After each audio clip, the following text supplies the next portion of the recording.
Assalamualaikum warahmatullahi wabarakatuh. Apa kabar semuanya? Innal hamdalillah nahmaduhu wa nasta'inuhu wa nastaghfiruh wa na'udzu billahi min shururi anfusina wa min sayyiati a'malina may yahdihillahu fala mudilla lahu wa may yudlil fala hadiya lahu. Asyhadu an la ilaha illallah wahdahu la syarika lahu wa asyhadu anna Muhammadan 'abduhu wa rasuluh. Qala Allah Ta'ala fi kitabihil karim, ya ayyuhalladzina amanu ittaqullaha haqqa tuqatih wa la tamutunna illa wa antum muslimun. Rabbi zidna ilman nafi'an, Rabbana zidna ilman nafi'an, Rabbana zidna ilman nafi'an. Qala Allah Ta'ala, ya ayyuhan nas ittaqu rabbakum alladzi khalaqakum min nafsin wahidah wa khalaqa minha zawjaha wa bassa minhuma rijalan katsiran wa nisaa wattaqullaha alladzi tasaaluna bihi wal arham innallaha kana 'alaikum raqiba. Alhamdulillah, berjumpa kembali berwajah tatap muka pada ibu sekalian yang merupakan karunia Allah yang paling besar adalah keimanan padanya dan juga masih diberi kesempatan kehidupan. Salawat serta salam senantiasa tercurah kepada Nabiullah Muhammad SAW yang telah mengeluarkan umatnya dari kegelapan jahiliyah, pola pikir yang keliru dan salah menuju dinul Islam yang diridhai oleh Allah Subhanahu wa taala. Nah, baik, kita telah sampai di bagian keempat, itu al-kabirah rawabiyah, dosa besar yang keempat. Kita telah membahas yang pertama, kedua, dan ketiga, syirik, terus membunuh jiwa yang tidak dibenarkan, yang lalu sihir, yang berikutnya adalah meninggalkan sholat. Sahabat Islam yang berbahagia, masalah meninggalkan sholat ini atau tarkus sholat itu sebenarnya ada dua model tipikal orang. Yang pertama adalah orang yang meninggalkan sholat dengan alasannya sholat, malas sholat, ya. Meninggalkan dua kemungkinan. Yang pertama adalah karena malas sholat, takasulan, karena malas, ya. Adapun yang kedua, sebab dia meninggalkan sholat adalah karena menyangka sholat itu tidak wajib, ya. Jadi orang yang pertama adalah orang yang karena malas saja, dia meyakini sholat itu wajib, ya, dari Allah Subhanahu wa taala. Yang kedua, menyangka ataupun bahkan meyakini bahwasanya sholat itu bukanlah kewajibannya. Nah, dan yang model kedua ini, orang yang menganggap sholat itu tidak wajib, punya dua model lagi orangnya. Pertama, itu orang yang kena subhat liberal, pemikiran liberal, sekular, ya. Maksudnya sholat itu hanya wajib di zaman Nabi, ya. Ini biasanya subhat nih, pikiran-pikiran sering baca buku-buku liberal, ya, atau sekular. Maksudnya sholat itu hanya diwajibkan di masa Nabi ataupun di zaman Nabi. Ataupun dia menganggap sholat itu sebagai sarana saja. Tujuannya kan mengingat Allah, ya kan? Jadi cukup ya ngingat aja gitu, ya. Ingat ada sholat, gitu, ya. Kan tujuannya ngingat, ya. Tujuannya mengingat Allah, jadi sholat itu sebagai sarana, ya.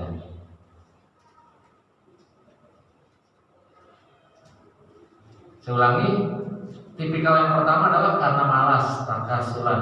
Yang kedua, karena berpikir ataupun meyakini bahwa sholat itu tidak wajib, ya, tidak merupakan kewajibannya. Ataupun dia mengingkari adanya sholat, kewajiban sholat. Karena pertama alasannya terkontaminasi oleh pola pikir liberal, sekular, bahwasanya sholat itu hanya wajib di zaman Nabi SAW. Di zaman sekarang tidak wajib lagi, gitu, ya. Atau sholat hanya sarana, ya, sarana penting. Tujuannya adalah mengingat Allah Subhanahu wa taala. Jadi kalau udah ingat, udah eling, ya. Udah cukup lah, kan udah ingat. Yang penting kan mengingat, gitu, ya. Emang Nabi seperti itu. Ataupun ini yang model kedua ya, dari bagian kedua model keduanya, sholat wajib bagi tidak wajib lagi karena dia telah sampai derajat ma'rifat. Nah ini biasanya orang sufi nih ya. Orang sufi bilang udah derajat ma'rifat sehingga gugurlah kewajiban sholat baginya. Jadi dia sholat itu udah wajib karena dia udah di posisi ma'rifat. Itu bahasa sufi dan sufi galau gitu ya. Ekstremis, sufi ekstremis itu kan orang-orang yang nggak jelas dari pemahamannya. Itu sholat hanya wajib yang derajatnya masih syariat. Itu kan orang sufi kalau ngomong gitu, masih syariat atau udah ini, apa udah ma'rifat ya, atau udah yang begitu-begitu dia pernah dengar ya pasti seringnya. Jadi kalau udah derajat ma'rifat, udah hakikat, maka sholatnya udah nggak wajib lagi. Itu punya orang-orang yang standar, orang-orang yang derajatnya masih syariat gitu, kayak sang ngerti gitu syariat, ma'rifat ya. Maka kalau pendapat ini yang kedua ya, orang ini pada pendapat ini, maka udah dipasti orang itu adalah kafir. Ulama meyakini ataupun berijma ataupun bersepakat bahwasanya orang yang seperti ini adalah orang telah kufur perbuatannya, bisa mengeluarkan dari agama dan udah pasti masuk dosa besar. Adapun yang pertama tadi ya, karena malas ya, karena malas, kekasulan karena malas, itu masih berbeda pendapat. Ada yang mengatakan dia bisa kufur ya, keluar dari agama. Ada juga yang sebagian mengatakan belum sampai kufur. Jadi ikhwatul Islam yang berbahagia, orang seperti ini yang berbahaya ya. Jadi ada 3 pendapat tentang meninggal sholat ini. Pertama adalah dosanya lebih besar daripada zina dan mencuri, tapi tidak sampai kafir. Di atas zina dan mencuri, tapi tidak sampai kafir. Ada yang mengatakan meninggalkan sekali saja sudah kafir. Ya. Ada juga meninggalkan secara total baru kafir, gitu ya. Dan jika tidak meninggalkan secara total maka belum dianggap kafir. Ikhwatul Islam yang dirahmati oleh Allah Subhanahu wa taala, kalau kita melihat ada orang liberal, yaitu orang yang sekolah di pemikiran filsafat ya, liberal, sekular gitu ya. Jadi dengan derajat yang dia merasa sudah ma'rifat, sudah tidak perlu lagi sholat ya. Kalau ditanya, kamu nggak sholat? Saya udah ma'rifat gitu ya. Saya udah hakikat gitu ya. Padahal kita tahu bahwasanya tidak sholat berarti bukan umat Nabi Muhammad SAW. Karena syarat menjadi umat Nabi Muhammad SAW, sholat. As-salatu imaduddin. Sholat itu adalah tiang-tiang atau pilar-pilar agama, ya kan? Dan sholat itu merupakan rukun Islam yang kedua. Gimana pilar Islam bisa ditunjang kalau tidak ada sholat? Syahadat langsung puasa gitu ya, nggak bisa. Ini tetap ranking 2-nya adalah sholat. Berarti dia bukan umat Nabi Muhammad SAW. Sedangkan syariat umat Nabi Muhammad menyuruh kita untuk sholat. Kalau kita lihat sejarah Nabi SAW, maka kita lihat Nabi lagi sakit aja sholat, sampai kadang-kadang waktu di akhir hayatnya pingsan, sampai bangun lagi sholat lagi. Itu saking pentingnya sholat. Lalu Nabi di sholat bagaimana orang-orang tersebut, pemikiran-pemikiran ini, orang yang punya pemikiran ini tidak sholat, ngakunya boleh sampai derajat hakikat. Apakah mereka lebih ma'rifat daripada Nabi gitu ya? Lebih hakikat daripada Nabi gitu ya? Mereka bisa aja menjawab begini, Nabi sudah mencapai ma'rifat, tapi Nabi mencontohkan kepada kita dan kepada sahabatnya, kepada kita orang-orang setelahnya, cara sholat begini gitu ya. Itu dia udah ma'rifat mereka. Ini orang-orang pemikiran liberal. Nah, maka bagaimana dengan Abu Bakar, Umar? Apa nggak ada sampai derajat itu? Cuma mereka doang ya, orang kekinian yang malas-malasan seperti itu ya, belum meyakini dirinya bagus gitu ya. Padahal Allah Subhanahu wa taala berfirman dalam surah Al-Hijr ya, Bismillahirrahmanirrahim. Wa'bud rabbaka hatta ya'tiyakal yakin. Dan sembahlah atau beribadahlah kepada Rabb kalian atau Rabb Tuhan kamu sampai datang kepada kalian keyakinan. Keyakinan itu ditafsirkan sebagai kematian. Sampai nanti kalian tahu sendiri balasannya. Sampai kalian ya kita rajin dulu pahalanya begini. Nanti kita lihat ya. Sekarang baru ilmu yakin. Nanti hakul yakin di akhirat nanti kalau udah mati. Sampai datang kepada kalian keyakinan sampai kematian. Lihat balasannya. Allah pasti serius gitu. Lalu ayat ini dipelintir oleh orang-orang yang pola pikir yang liberal. Jadi harusnya kita disuruh beribadah sampai yakin, sampai mati maksudnya. Justru mereka menafsirkan dengan cara dibalik. Karena mereka udah yakin, jadi nggak usah ibadah lagi. Gitu ya. Udah yakin dia dengan dia memelintir ayat ini dengan tafsiran mereka sendiri. Kan beribadahlah kepada Tuhanmu sampai datang kepada engkau keyakinan. Mereka kan saya udah yakin, jadi saya nggak perlu ibadah lagi. Itu logika dari mana ya? Logika setan, logika nyeleneh, logika liberal, logika sufi yang berbahaya. Oleh karenanya, maka kita harus kembali lagi kepada dasar-dasar agama kita, yaitu Al-Quran dan As-Sunnah, dan melihat contoh atau tauladan dari Nabi SAW sebagai contoh terbaik dalam kehidupan umat Islam. Allah Subhanahu wa taala berfirman, A'udzubillahi minasyaitonirrajim, fa khalafa min ba'dihim khalfun adhabus shalah. Maka akan datang setelah mereka itu, setelah para nabi atau nabi dan para sahabatnya, khalfun, ada oknum ataupun komunitas pengganti mereka, adhabus shalah, yang nanti mereka akan menyia-nyiakan salat. Wattaba'us syahawat, dan mereka mengikuti hawa nafsu mereka, ngikutin selera beribadah mereka. Fasawfa yalqawnu ghayya, maka mereka pasti akan menemui kesesatan. Illa man taba wa amila shalihan, kecuali orang-orang yang tobat dan beramal saleh, dan mereka akan dimasukkan ke dalam surga. Faulaika yadkhuluna al-jannah wala yuzlamuna syai'an. Jadi mereka akan masuk surga tanpa sedikit pun dizalimi oleh Allah Subhanahu wa taala. Jadi ibadah Islam yang berbahagia kalau kita melihat meninggalkan salat ini termasuk dosa yang sangat besar, termasuk dosa besar yang bagian keempat ini dari dosa besar. Dan caranya bukan gampang. Dia bisa kembali menjadi orang beriman ataupun tidak dianggap kufur kalau dia bertobat, illa man taba tadi ya. Kecuali dia taubat. Jadi kalau belum taubat, dia bisa dinilai kufur ya.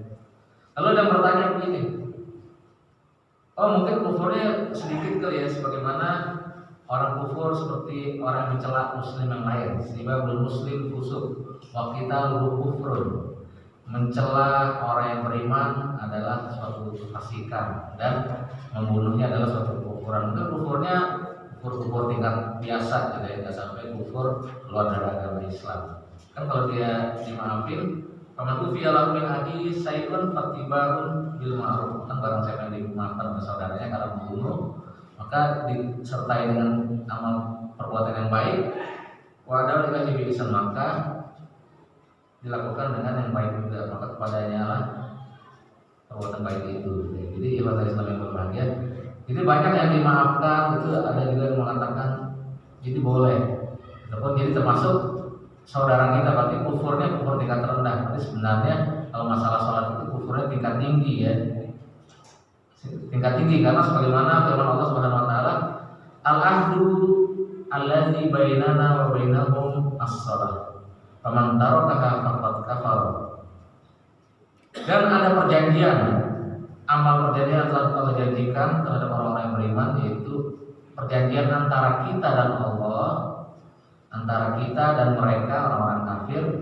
As-shalah, itu salat. Faman tarakaha faqad kafara, maka barang siapa yang meninggalkannya maka dia telah kufur ya. Itu kufur ini vonis dari perbuatannya ya.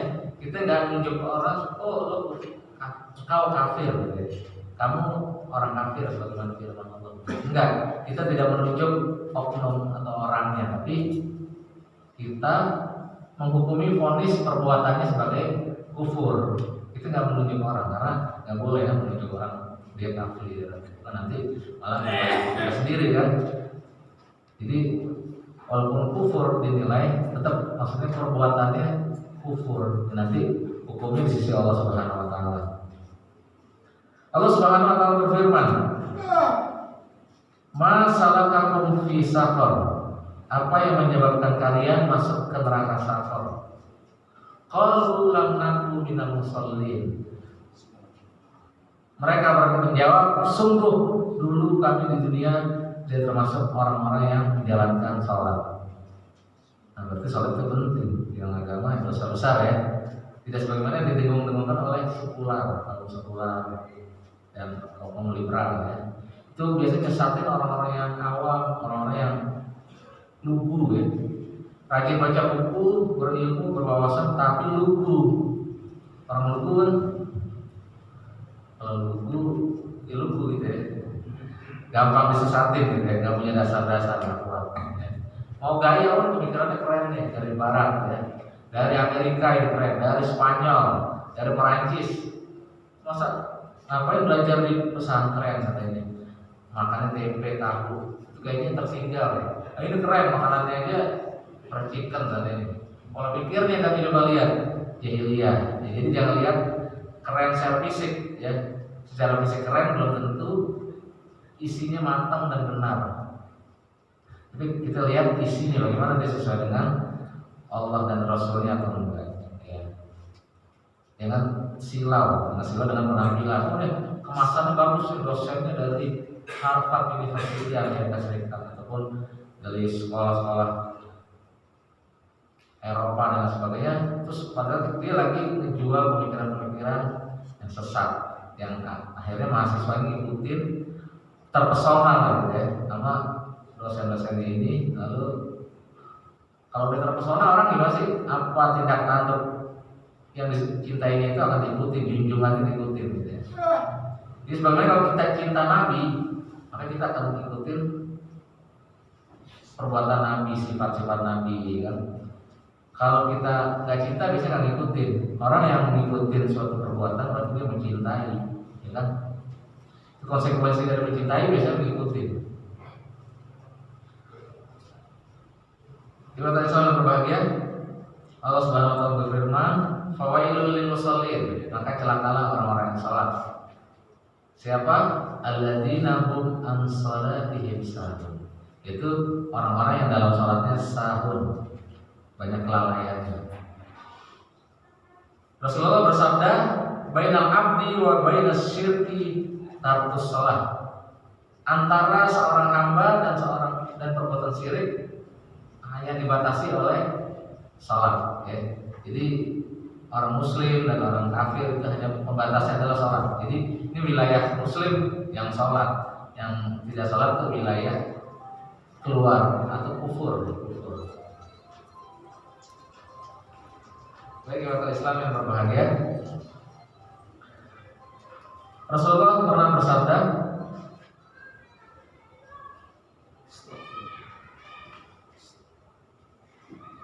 dari Abu Hurairah radhiyallahu anhu, semoga Allah meridhoinya, karena sahabat Rasulullah sallallahu alaihi wasallam la yarawna syai'an minal a'mali tarakahu kafara ghairu shalah. Dahulu para sahabat Nabi tidak mencap kafir, ya, tidak mencap kafir kepada seseorang apabila meninggalkan suatu ibadah, kecuali meninggalkan sholat, ya.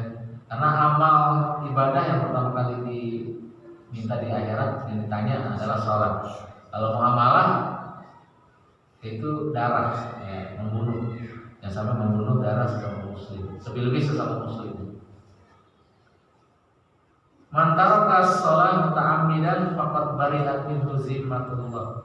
Barang siapa yang meninggalkan sholat secara sengaja, maka dia telah terlepas dari jaminan Allah Subhanahu Wa Taala. Tapi hadis ini diriwayatkan oleh Abi Dzar. Kalau makul an Abi Dzar, dari makul dari Abi Dzar katanya. Tapi sesungguhnya dia tidak pernah satu zaman dengan Abu Dzar. Berarti walaupun ini tidak sahih, ada masalah dengan rawinya, tapi secara mana dia ya buat kehati-hatian ya, jangan sampai meninggalkan sholat. Di waktu Islam yang berbahagia kita lihat kisah beberapa ini ya, beberapa tentang kepemimpinan ya. Jadi ada di zaman Nabi SAW tentang orang yang meninggalkan sholat, tentang mukmin yang bermusuh-musuhan. Lalu disuruh salah seorang di antara mereka berislah ataupun mendamaikannya. Maka kata Nabi, kalau dia masih sholat maka dia saudara kalian.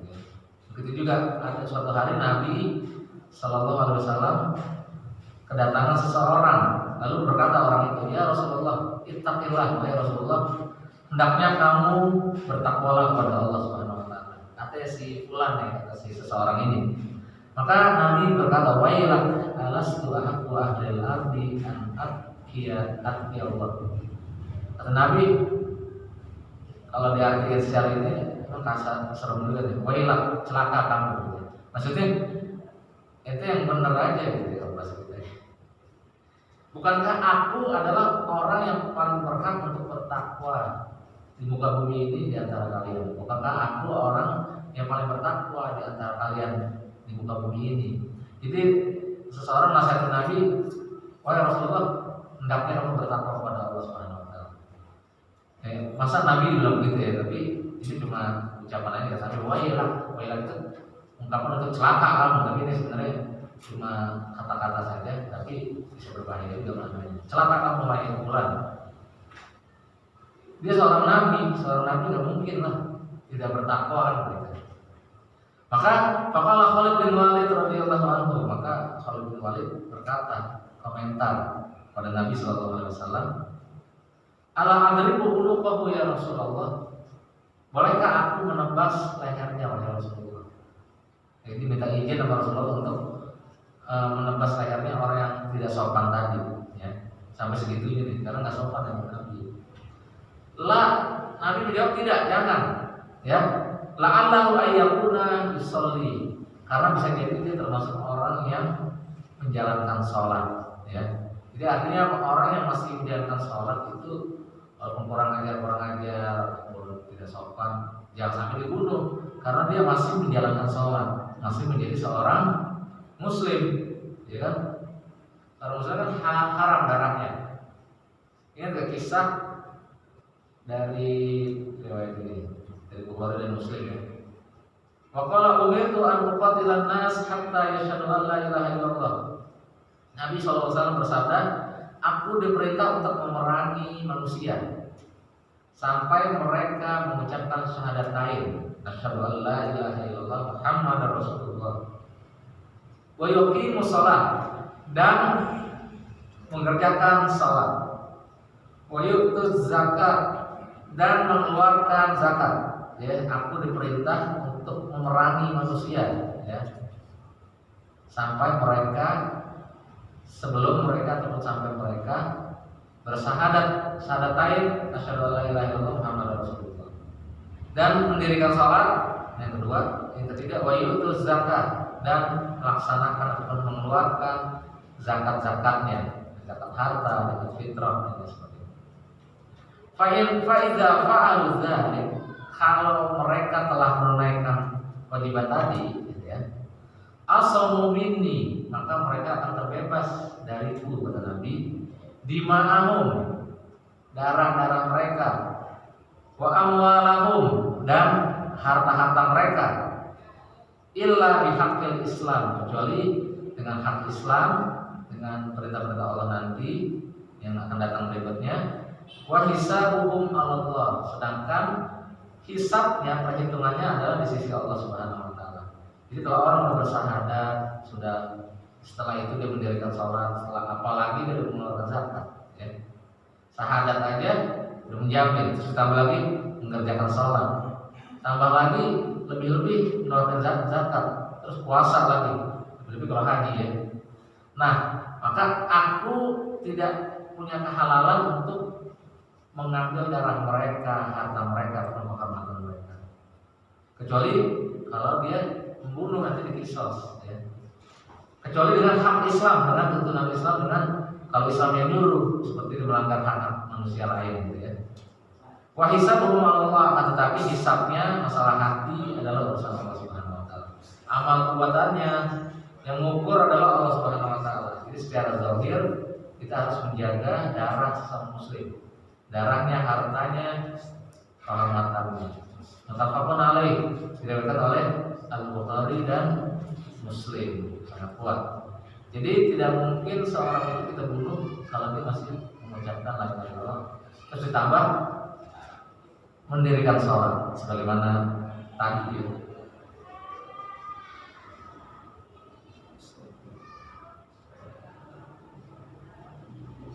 Suatu hari dari Sahih Muslim yang dari Ummu Salamah radhiyallahu anha, Rasulullah bersabda, "Satakunu Umar fatarifuna wa tunkiruna."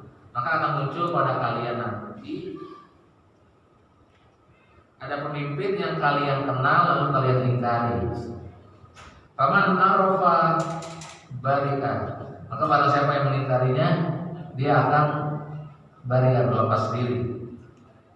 Faman ankara salima, barang siapa yang mengingkarinya dia akan selamat.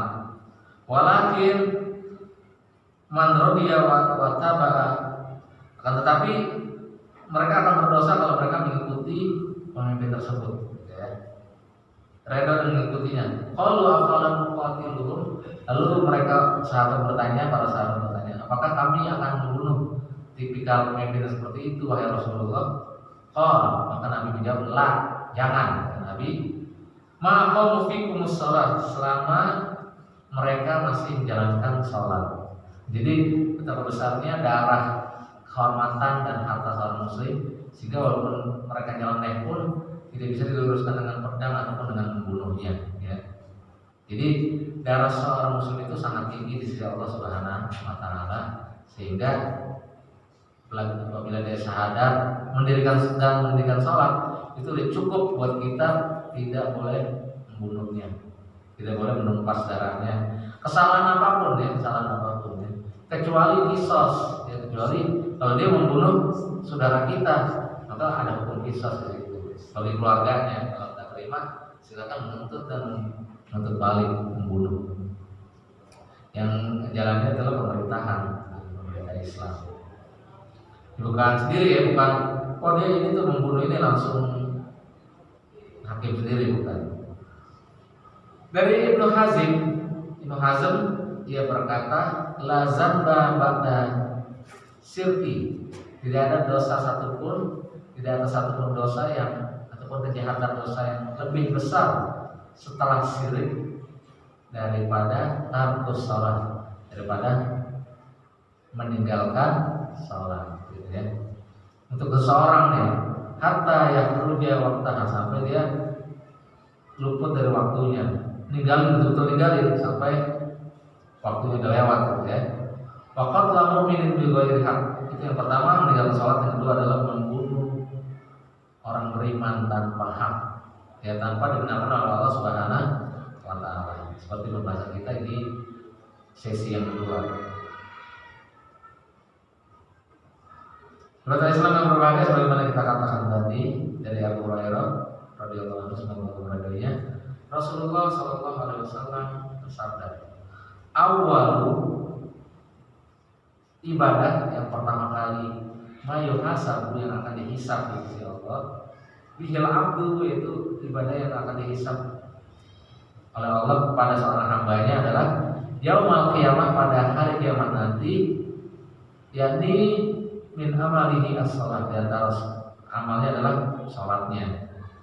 Fa in saluhat faqad aflaha wa anjaha, maka apabila salatnya baik, salatnya benar sesuai tuntunan Rasul ya, salatnya ikhlas, salatnya ikutin Rasul ya, ittiba Rasul, mengikuti Rasul. Ingat garis bawah nih, syarat ibadah ada dua diterimanya. Kalau enggak memenuhi dua syarat ini enggak diterima.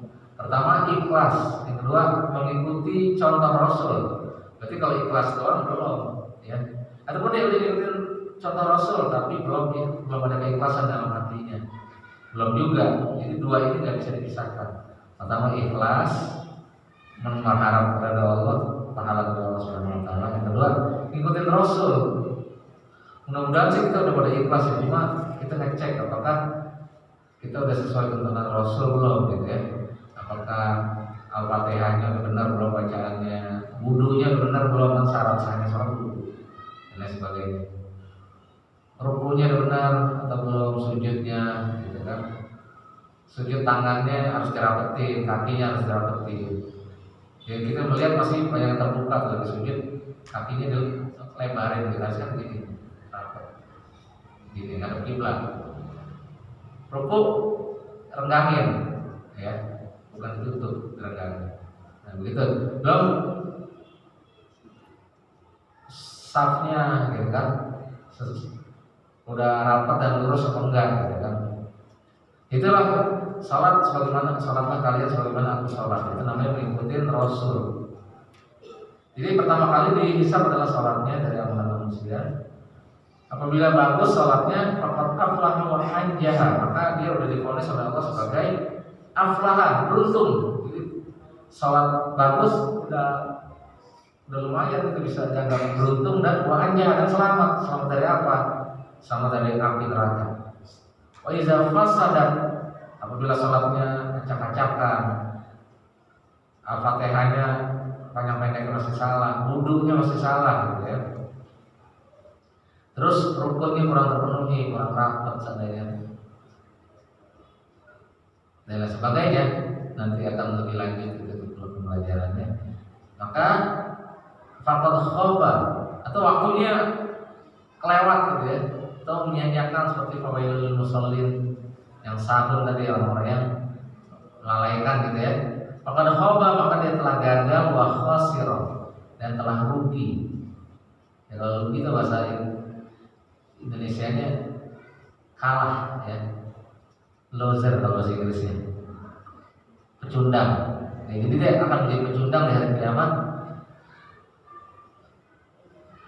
akan kalah, gagal, dan menjadi pecundang di hari kiamat. Jadi jemaat Islam yang berbahagia, ternyata sholat itu adalah suatu posisi yang tinggi karena dia merupakan tiang agama yang jangan sampai kita tinggalkan perbuatan yang tinggi ini ya.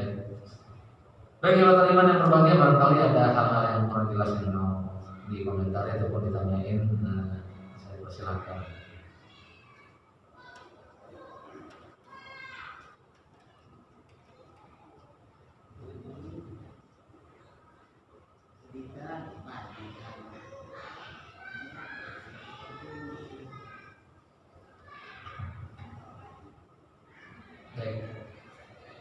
Mau tanya, gimana dengan sholat yang sekarang ini dibuat renggang sedemikian rupa gitu? Kan sholatlah seperti apa ya yang diperintahkan baginda Rasul ya kan? Nah sekarang ini seperti sholat jaga jarak. Nah itu gimana Ustaz? Hukumnya Ustaz? Bagaimana hukum sholat renggang ketika berjamaah? Ya, harusnya kan kata Nabi, sallu kama ra'aitumuni, sallu kama ra'aitumuni usolli. Salatlah kalian sebagaimana kamu melihat tata cara aku sholat. Tata caranya harus sesuai Rasul gitu ya. Rasulullah Shallallahu Alaihi Wasallam. Termasuk rapat dan lurus ya. Ini jangan lagi pandemi kayak begini ya, ada anjuran-anjuran tertentu gitu ya. Enggak lagi pandemi juga pada enggak lurus, pada enggak rapat. Enggak pandemi ini enggak rapat ya. Malah enggak sholat lagi. Itu urusan lain kalau enggak sholat. Jadi kita udah bahas panjang lebar, atau lebar doang atau panjang doang. Yang jelas kalau seperti ini, maka mungkin kayak sholat sendiri jadi ya. Kayak walaupun bareng-bareng sholat bersama-sama, bukan sholat jamaah. Nah, sholat jamaah kan rukun syaratnya harus jelas, harus rapat gitu ya. Lurus rapat. Kalau ini nggak rapat, ya kayak sholat sendiri jadi. Ya, cuma sholatnya bareng-bareng, sama-sama sholat. Wallahu a'lam bishawab. Atau mungkin ini istilah juga ya, karena ada yang karena kondisi seperti ini jadi begini, gitu kan ulama-ulama banyak yang gitu. Pro kontra lah masalah begitu. Yang penting jangan tinggalin sholat lah ya. Kalau masalah begitu kan masih, ya bisa juga masuk ke sini masih. Berarti keimanan itu masih kecil Ustaz. Alam virus itu. Nah iya, kurang lebih begitu deh. Iya, ya banyak lah kita udah sering baca, ya kita tahu sendiri ya bagaimana sikap kita. Seharusnya yang penting kita sholat ya, jangan sampai. Karena kalau kita itu nanti yang tanggung jawab mereka ya, mereka yang ngatur orang. Ya. Tapi kalau kita nggak sholat, yang tanggung jawab kita berbagi, oknum ya kan. Tapi kalau itu kan itu dari sana gitu ya. Ya biar aja pemimpin ataupun yang bikin peraturan yang punya tanggung jawab kepada Allah Subhanahu Wa Taala. Karena kan dia yang mengharuskan dan mewajibkan. Tapi kan biar bagaimana kan alim ulama mesti kan. Mesti Iya, tapi mengkomentari. kita harus pakai apa Pak? Masing-masing tertentu seperti Al-Bukhari ini harus punya sikap sendiri kan. Kalau kita lihat kita lulusan rapat ya. Kecuali oknum-oknum kecil saja yang masih belum paham. Tapi kalau secara umum sikap dari masjid Al-Bukhari ini udah bagus karena tidak ada yang renggang celah-celah gitu ya, celah-celah kosong, kasih kesempatan buat setan masuk gitu ya. Baik, silakan. Nah kalau begitu kita menghadapi metode seperti itu, tapi kita pengen sholat juga kan. Nah kita pribadi ini salah nggak ikutin yang hal seperti itu, berjamaah yang rendah itu. Sedangkan kita kan waktunya sholat. Kita ada dua pilihan ya. Pertama, kalau nggak mau begitu, berarti kita cari masjid yang sholatnya masih rapat. Atau kalau terpaksa udah terlanjur di situ, susah lagi nyarinya gitu ya. Ya udah jalanin aja. Kan nggak membuat sholat itu nggak sah. Kecuali nggak wudu baru nggak sah. Kan syarat sah sholat apa? Berwudu, serupun dan itu nggak terpenuhi. Paling nanti ya kurang aja nilai-nilai jamaahnya, gitu, pahala jamaahnya. Nggak sampai menggagalkan ataupun tidak terima sholatnya. Karena yang penting udah wudu, baca Al-Fatihahnya benar, ya. Semua gerakan-gerakan, ya, posisi tangan dan lain sebagainya, udah khusyuk dan lain sebagainya, itu udah bisa membuat kita diterima sholat kita. Tapi itu nilai jamaahnya ada nggak? Nilai jamaah Allah alam bisawab. Kan saya nggak tahu dari sisi Allah gimana kan.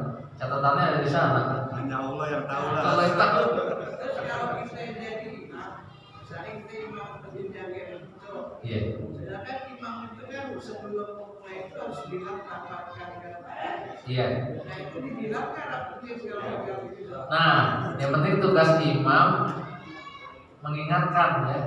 Sabu sufu faku rapatkan dulu. Nah, kalau jamaah udah rapat aman. Tapi kalau jamaahnya masih ngeyel ataupun punya prinsip sendiri, pakai kafling pakai sejadah, ya. Terus nggak rapat, itu urusan pribadi masing-masing. Gitu kan. Jangan kan pandemi orang lagi biasa juga bergarapat tuh. Apalagi pakai sejadah, makanya kalau salah jangan pakai sejadah masing-masing. Kalau lagi enggak, karena apa? Nanti ini pakai kafling, satu sejadah satu orang, jadi nggak rapat. Nanti kalau kita kaki kita ke sejadah yang lain, iris gitu. Kaki orang apa sejadah kita gitu kan, masuk wilayah orang. Jadi mau nggak mau kalau dia membatasi dengan sejadah, kita juga sungkan juga untuk rapat kan. Tapi kalau dijaga pala dong, Maksudnya? pala itu akan dijaga Sejadah kecil itu. Ya kalau palai doang nanti tetap harus rapat, nggak sungkan, kan repot kalau punya sejadah orangnya tertutup gitu kan. Sungkan kan mau nginjaknya tadi kira ganggu kaki dia lagi kan sejadah dia kan. Itu kenapa nggak mau sejadah sendiri gitu lagi pola pikir kan nggak tahu. Jadi benar. Jadi kalau kita ikut yang renggang itu nilai jamaahnya dapat atau enggak? Ya. Kalau anu bisawab yang jelas kalau yang maha Allah jalanin lagi semaksimal mungkin lah gitu ya. Jadi yang salah jamaahnya harus makmum deh. Yang salah pemerintahnya. Ya kita jalannya kita nggak tahu yang salah siapa yang jelas. Kita udah tahu ya jawabannya udah ada ya. Soalnya kan udah waktu dari sholat Jumat. Iya. Nah kalau sholat Jumat wajib berjamaah masalahnya. Ya itu dia renggang. Renggang. Ya salah yang ngatur, kamu dia bikin begitu ya kan. Tapi nilai jamaahnya dapat nggak nih? Insya Allah dapat lah, kan itu di posisi yang berat kan. Gak mungkin kita di masjid orang kita ngatur-ngatur gimana tuh ya. Kalau di sini sih bisa barangkali ya. Kalau bagi jadi pengurus, masa sih pengurus nggak punya hak suara kan? Ya kalau jadi rakyat pun kalau kita anggap nggak sesuai kita tempetin aja, ya kan? Tempet-tempetnya kalau nggak suka ya udah terpaksa deh. Gitu. Ya baik. Mungkin sebelah sini nih. Tapi kita Ya. dosa yang kedua dari sholat, dosa besar yang kedua itu yang saya ini Sebelah sini. sholat itu sebagai apa sarana selama gimana? Yang tadi itu ya yang orang liberal ya. Jadi pendapat tadi kan ada dua. Pertama, orang meninggalkan sholat itu bisa dua alasan. Pertama karena malas, ya. Tapi dia sebenarnya meyakini dengan iman yang dalam, maksudnya sholat itu wajib. Cuma dia punya sifat kemanusiaan dia pribadi. Malas aja kadang orang gitu kan. Ini masih lebih ringan dosanya daripada orang yang menyangka sholat itu nggak wajib, ya. Bahkan dia udah merasa tidak wajib bahkan, ya. Baik itu dalam pola pikir liberal, kena terkontaminasi oleh pikiran liberal tadi ya. Berarti sholat itu hanya wajib di zaman Nabi, gitu kan? Atau sholat itu sebagai sarana, tujuannya adalah mengingat. Jadi kalau diingat nggak perlu sholat. Siapa yang ngajarin kayak gitu ya? Nabi aja sholat. Ya udah gitu Nabi sholat dia bilang apa? Nabi kan cuma ngajarin doang. Sebenarnya udah tingkatnya marifat juga Nabi. Nah, dia setingkat sama Nabi, cakep gak? Yaudah kalau mereka memang begitu meyakini mereka udah sahih, udah yakin udah benar, ya udah terserah mereka lah. Itu jangan sampai kita pola pikir kayak gitu. Biasa orang keliru dalam beramal itu karena pola pikir awalnya. Nah, itu bukan Indomie ataupun dapat Mercedes atau apa. Pola pikir yang pertama adalah, maksudnya bukan karena harta ya. Yang dirubah yang diperangi oleh mereka ya, para propaganda anti Islam itu pola pikir dulu yang dicuci kan, terutama anak muda, anak kuliahan. Jadi agen-agen mereka nanti anak kuliah ini ceramah di masjid-masjid, di sekolah-sekolah, di komunitas-komunitas politik, sosial, ekonomi. Dia akan mencemarkan orang-orang lain yang nggak ngerti, orang awam. Itu udah itu loh, marifat ngapain lagi sholat? Nabi aja sholat, eling aja yang penting. Udah eling udah selesai. Tapi juga yang benar tadi saya bilang, memang kalau misalnya ada pertanyaan yang seperti itu, sholat itu hanya sebagai sarana. Sebenarnya itu orang yang pemikirannya udah ini. Iya, ngaco. Orang ngaco juga. Harusnya kita yang contoh Nabi. Atau kalau kita bilang dia nggak ngaco, dia terkontaminasi sama pola pikir liberal. Jadi dia kaki tangan liberal tanpa disengaja ataupun tanpa disadari. Jadi kan dia jadi perpanjangan lidah liberal tanpa dibayar, enak. Tidak dibayar, rugi di dunia di akhirat lagi. Ya kan? Jadi agen nggak dibayar, kan nggak merasa tuh, enggak dia siapa yang bayar, tapi jadi agennya mereka secara nggak langsung. Ya nggak ada yang bagus sih dibayar jelek, nggak dibayar lebih rugi lagi. Kecerdasan ekonomi ya. Ya begitulah dengan pola pikir liberal yang harus kita garis bawahi. Jadi cuma dua orang meninggalkan sholat biasanya bisa. Jadi dia merasa nggak wajib karena dia udah merasa tingkatan tertentu, ya marifat, hakikat dan lain sebagainya. Ada istilah-istilah sufi ataupun yang aneh-aneh gitu ya. Ataupun dia karena malas saja. Kalau malas tuh bisa jadi suatu hari rajin. Namanya lagi malas, lagi apa sih? Futur kalau bahasa agamanya. Nggak mood, malas lagi galau, ya kan pacarnya nggak kunjung-kunjung mau dinikahin, galau dia malas sholat, kan mungkin gitu ya walau.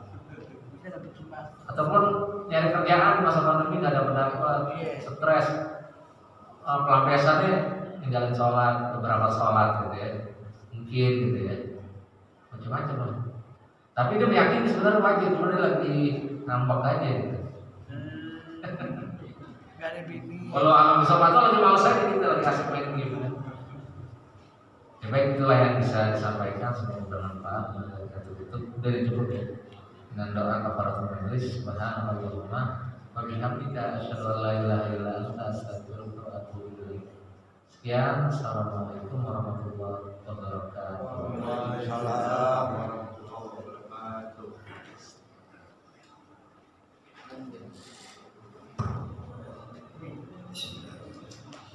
Allahu Akbar, Allahu Akbar, Allah.